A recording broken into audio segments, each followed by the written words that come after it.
What up guys, this is Kong and today I'm back again for another movie review. Today I'm going to be talking about Bad Samaritan. So basically the gist of the movie is about these two guys, they are valet, and what they do, their profession is that they drive people's car and back to their house and rob them. Pretty much that's what they do. And yeah, and in one of the incidents, it was one of the guys goes to this guy's house and he found a woman who was strapped down to the chair, So that's how the story is start. So let's talk about the pros.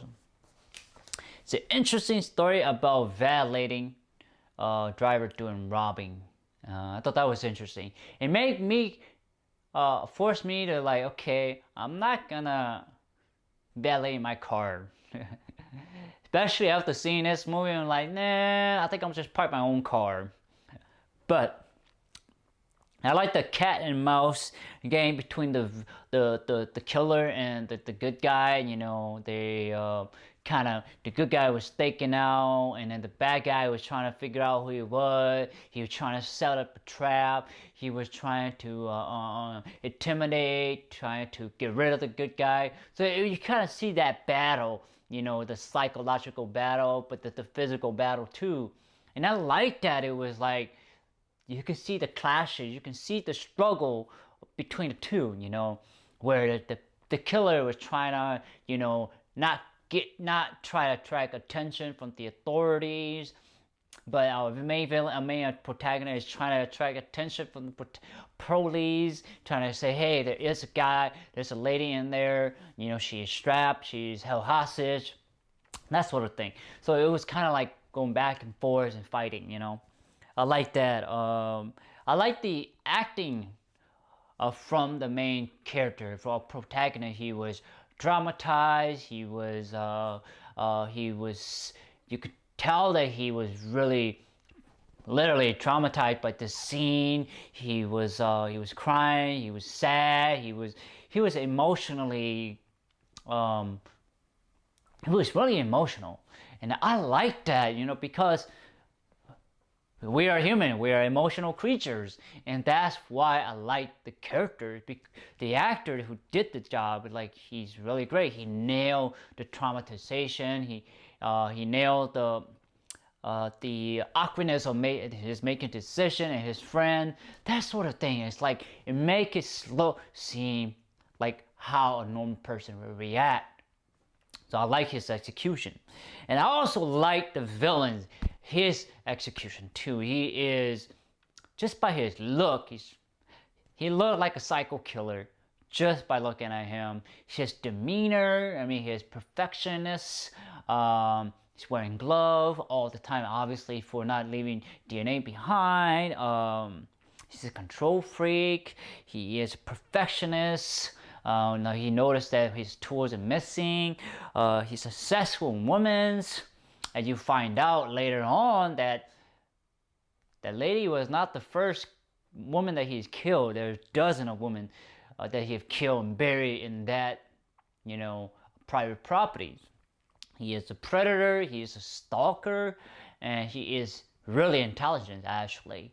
And that's I guess these themes or these traits kind of actually reflect of real psychotic killers, real psychopath killer in real life.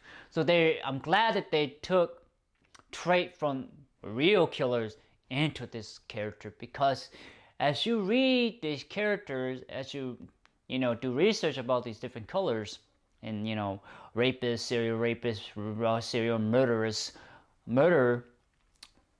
they have that trait of intelligence, smart, manipulative, control freak, all of that.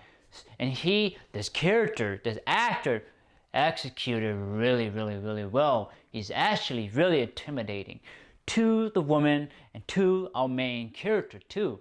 So he is himself an opposing force, an opposing threat to the friends of the main character. So I like that a lot. It's like, he's not a generic villain. He has some depth, he has some character, he has some quirk, he has some he's fucked up in the mind. That's what I'm trying to say here. So let's get to the con.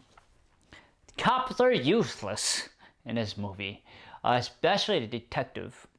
And then now I'm gonna get to the why, the many whys. So why did the protagonist lock the door or by the no lock? So as he comes back, go to his house and he's taking a shower, and our main villain comes in, and you think that after this kind of incident, you would think you get a couple more lock on your doors. That's that's what I would do. It's just, yeah, if you see a psycho killer, you're like, okay, I need to put more lock, more cameras and shit. Why didn't the protagonist go buy a gun and get a knife? After toward the end, when he took the car and he gonna buy, and it's just like, why didn't he buy a gun or something, of some sort? And then, why didn't the protagonist go to the police after the whole incident has happened? Why didn't he just go to the cop right away? Why didn't?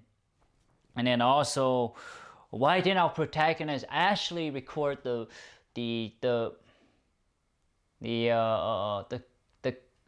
room? He took a picture. He could took also multiple pictures too.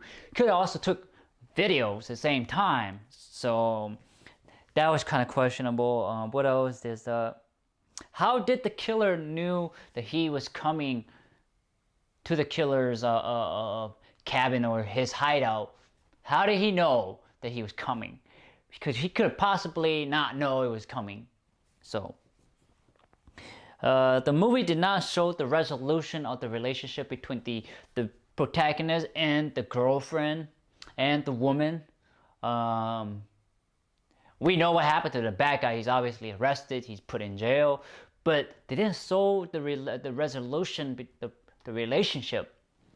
I would have been nicer to see the relationship of the girlfriend actually understanding that he saved another woman.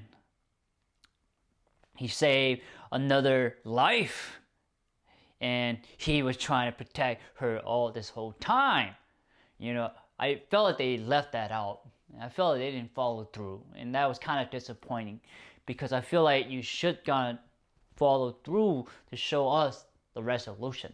The reunion or the reunite. I mean, yes, I understand the girlfriend say, hey, go away. She wrote in papers, say go away.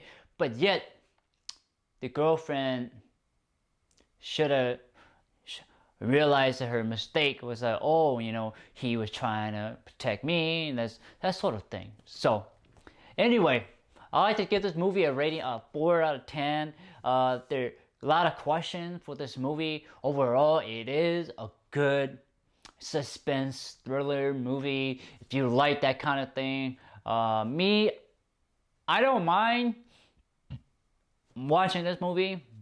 It's just there was so many questions that I had to ask the villain, the protagonist. That's why I give it a 4 out of 10. So anyway, guys, please like, thumbs up, share, subscribe, and browse my YouTube channels. I have a lot of content on there. Please check it out. Please do so. And again, please press the bell button to help me and help you. It's a mutual relationship. And most importantly, I want to thank you so much for your time and effort to watching my movie review of The Bad Samaritan. Take care, guys. Bye-bye.